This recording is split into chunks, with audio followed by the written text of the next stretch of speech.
11.0.5 is not just bringing the anniversary event, it's bringing a ton of changes to a ton of classes. You may have not noticed it, but there are going to be a lot of buffs and nerfs and class rebalancing, changes to hero talents, all kinds of stuff. So the next set of hero talent reworks is properly exciting. Let's see why Bellular is excited about the changes coming to the game. Welcome back. Today we are going to talk about hero talents because they were controversial after the reveal. They were controversial in alpha and in beta. Can I just say one thing real quick before this video starts? Overall, I think hero talents are actually a W.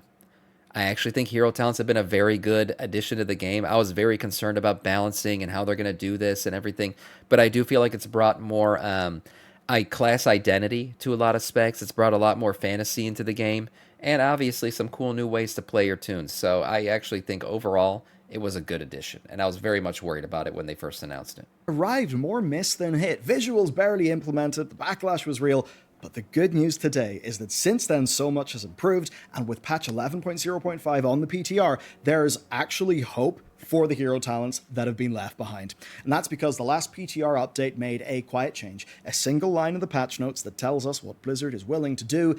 And the good news is it's working already. The Dark Ranger, the mere idea drove people insane, crying with joy. Yeah. I mean, at long last. This is insane. Dark Ranger get ready. Dark Ranger got completely reworked. You guys are going to pump hard as shit. I feel like this is going to be the #1 used hero talents tree for hunters. A crumb of the Dark Ranger fantasy in gameplay.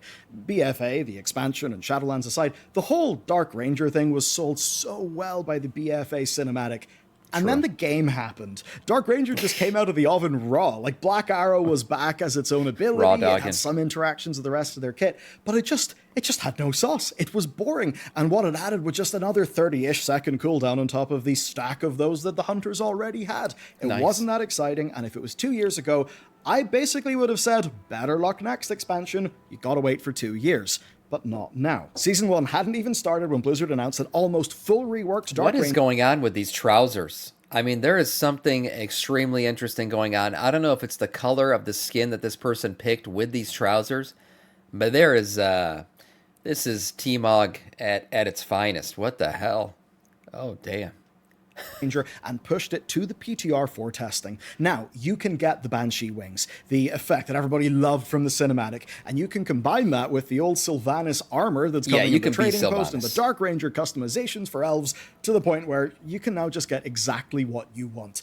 And even better, we've played it, and the gameplay does not blow. It, in fact, slaps, just like today's sponsor. We're going to teach you back-end development, which is a strong job. Man. Average salaries are 100 grand, often more, and you get access to very flexible work schedules in the field. They are Boot.dev/Bellular. My link gets you 25% off your first purchase, and here's how they work for people like us. You see, they're gamers. They've got quests, XP levels, community raids. They know games, and they also use them to help you learn. As an example, object-oriented programming is totally fine to learn normally, right? But learning it by building a simple RPG game combat system, well, that's us learning object-oriented programming, makes learning using fun, concepts we already understand to help the new stuff click. And that extends to more complicated projects, and that's what's amazing. They have courses, yes, but also guided projects and portfolio projects. So after, say, doing the course learning Python, you'll then be building a clone of Asteroids using Pygame, an object-oriented programming concept. And take it from me, after years in uni doing computer science, it's building projects that actually makes your knowledge concrete. I did terrible in exams, but what got me at first was projects. So you can hit up Boot.dev/Bellular, you'll get 25% off your first purchase, and you can get learning. They post free demos of all their courses, and they've got a 30-day money-back guarantee. So here's how it works. Black Arrow now replaces your kill shot. It activates above 80%, and it's got more interactions with the death blow procs. And if you don't like pets... By the way, I'm just going to, a quick summary here. The changes are crazy. Basically buffs across the board for all these abilities, changes in some of them, how some of them work. But overall, what you can take from this is, damn, Blizzard is listening like crazy. Like, they are not waiting to put changes in. Don't forget, this is an anniversary event patch. All right, that's what this is supposed to be. It's supposed to be a bunch of mini events that we do. Blizzard's taken the opportunity to fix everything that the community has been complaining about. And they continue to do that day in and day out. We've seen it come out in just regular, like, resets where some of these things are happening. So, yeah, Blizzard's not waiting to fix the game. They are constantly trying to make it better, which is a very refreshing compared to how things were done. Good news because there's a choice to ignore the talent that procs you a Dark Hound. Now, Black Arrow can reset its own cooldown or spread aim shot damage. It even adds Murder of Crows back as an effect, which will be nice for the hunters that miss it. Disengage is particularly cool. It actually launches you back with a whole bunch of shadow daggers. It almost feels more like a Heroes of the Storm ability, which is great. Long story short, in every way it is better. Pants again, the biggest upgrade, though, is probably to Withering Fire. So every 4 Bestial Wraths or every True Shot, you'll auto-fire AoE Black Arrows every time you would get a normal proc for 12 seconds. And you sprout the Banshee Wings while you do it, complete, of course, with a perfect sound effect. It's pretty damn sick, and for MM in particular, it means that every time you pop True Shot, you just feel awesome. Now, it's not a full spec. Hunter is obviously still Hunter, but here, this makes enough of a difference to actually matter. It's basically exactly what a hero talent tree should be, even though, yes, it's not what many people want, which is obviously class skins. And that's because ever since Green Fire was added to Warlocks and Mists of Pandaria, which was 11 years ago, by the way, people have wanted to customize their class in ways that aren't just gameplay. And the rough thing about Shadowlands is Blizzard not really understanding that is one of the reasons why the Covenants kind of fell flat. The choice of aesthetics was really cool, but it was tied to borrowed power for a whole... I was going to say, there was no choice in aesthetic because you just had to go with whatever was biz for your class. Like, I had to sit talking to a bunch of fairies the entirety of the expansion because this shit was the best for a blood DKs. It made no sense. I'm a Death Knight. Why am I sitting talking to fairies all day? But here I was picking the aesthetic I didn't like. I basically used none of the transmog I got from it because I didn't like any of it. Whereas I would have rather been in Maldraxxus or somewhere else. Now, eventually I did get to go to Maldraxxus because Slappy Hands took the forefront as the best ability, which was really, really good and I was happy with. But overall, you didn't get to pick shit. You just went to whatever was the best at the time for your spec. Cool, but it was tied to borrowed power for a whole expansion. I mean, there's abilities I wanted to use, but I just didn't like the Covenant. And so to a smaller degree, that issue still does exist here, right? Like, these are hero talents, they're not class skins, they are tied to gameplay, and that will not change. But the good news is that rather than be class skins, they're edging closer and closer to something that does feel like it has a place in the game, and that is subclasses. Subspecs, essentially. And people have kind of wanted that for years. And the good news is, it's not just for Dark Ranger. There's such a good chance you've been sleeping in this, so Deathbringer for Frost and Blood DKs has been a total dark horse. Everybody basically looked at Riders of the Apocalypse and thought, holy shit, that is cool. I have got my Riders. I'm playing Deathbringer right now. It fucking slaps. It really does. Run around in my mount, and that meant that nobody was looking at the other tree. And it turns out it can secretly be extremely cool. Now, the big winner with Deathbringer is Exterminate. Basically, you apply Reaper's Mark, then you build it up, then you burst it. That gives you 2 stacks of Exterminate, and that makes your next big attack, which is Obliterate or Marrow-Rend, cheaper and cause 2 massive swings of the Death Scythe. You get huge spikes of damage, the chance to apply another mark to start looping your scythes, and just the smug knowledge that everybody in your group can just hear and see what you did because the scythes are so damn the cool. scythe animation. Now here's where it gets interesting and video worthy. This ended up being too strong, right? Overwhelmingly strong in Blood because they could stack it up so fast. That's because, of course, Blood Plague tripled with Dancing Rune Weapon, takes a Shadow Frost, and that just fills it right up. And you end up just, doing way too much. And that means the nerf bat was definitely going to come. It has came, but it's done so with a bit of a twist.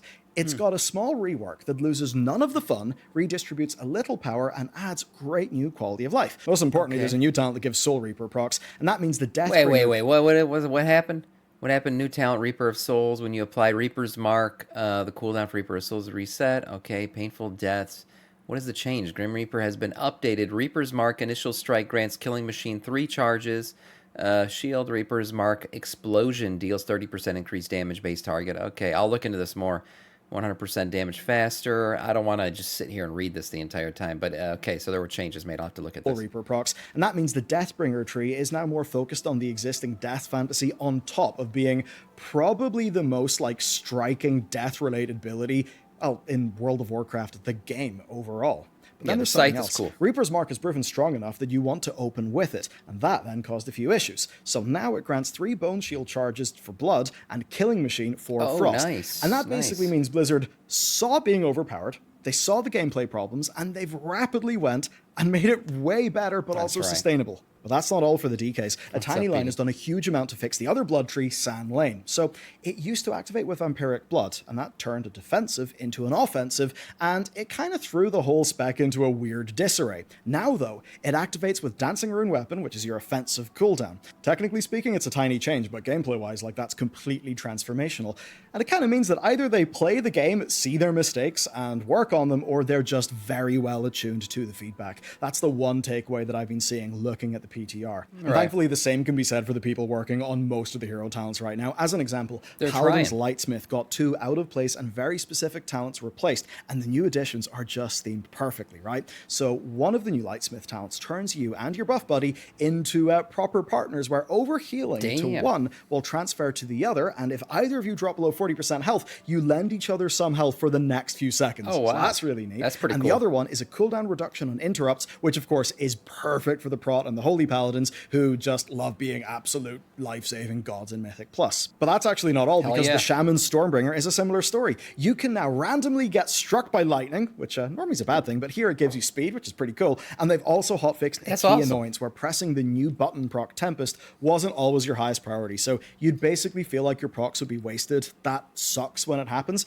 So they've just made it stack twice. That's a really simple change on top of another really simple change that just shows they're looking for complaints and like looking for ways to add flavor, and actually they're able to. Yeah, and what's interesting about them making this change, right, is Shaman's overall healing is pumping, damage is pumping, their buffs are awesome, they're very much needed in both like Mythic Plus and rating, and yet Blizzard's still looking to help them become better, to make changes, right? Like, they're not just looking at the sore spots, they're just looking constantly over the game right now to how they can improve things for every single class.